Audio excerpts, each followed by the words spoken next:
Turkey's parliament discussed a prisoner release law on Tuesday which aims to ease overcrowding in jails and protect detainees from the coronavirus, but which critics slam for excluding people jailed on terrorism charges in a post-coup crackdown.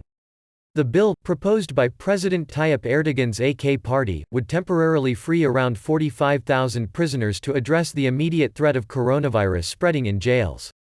A similar number would be released permanently under plans prepared last year to reduce chronic prison overcrowding. Together the measures would cut the prison population by one-third, but they do not cover those convicted of terrorism charges, excluding many thousands caught up in a purge following the 2016 failed military coup against Erdogan. Tens of thousands of civil servants, judiciary officials, military personnel, journalists and politicians have been jailed in the crackdown. Around 50,000 people, including the former head of the second-largest opposition party, a prominent journalist and a philanthropist, are excluded from the new law because they are charged with or convicted on terrorism charges, according to an opposition parliamentarian.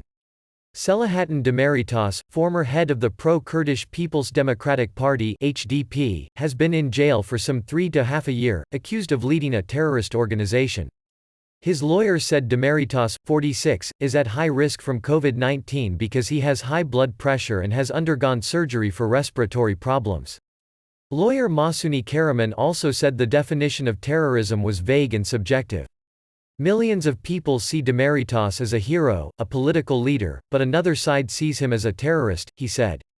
Other prominent detainees including writer Ahmet Altan and civil rights campaigner Osman Kavala, both over 60, faced the same situation, he said. Combined with the pandemic, they are being left for dead, Karaman said. Demirtas was hospitalized in December, days after losing consciousness following chest pains. Last week, his lawyers applied for his release on health grounds.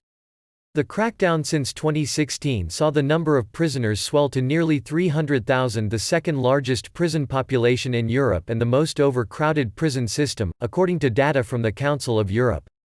Turkey also has the highest number of inmates aged 65 and over, with 3,521 people in January 2019, the data showed.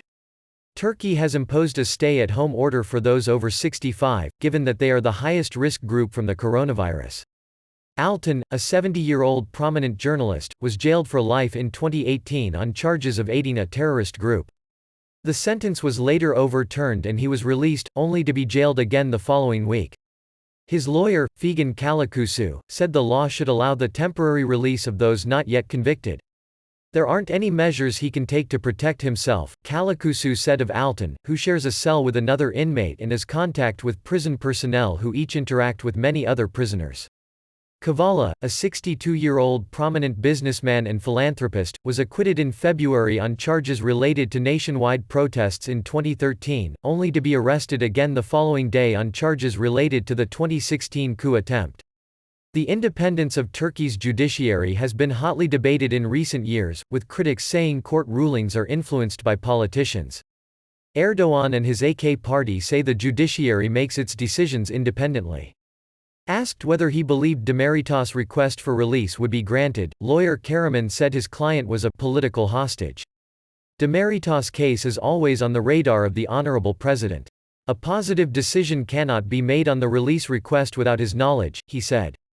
Last month, Iran temporarily freed about 85,000 people from jail, including political prisoners, in response to the pandemic, a judiciary spokesman said.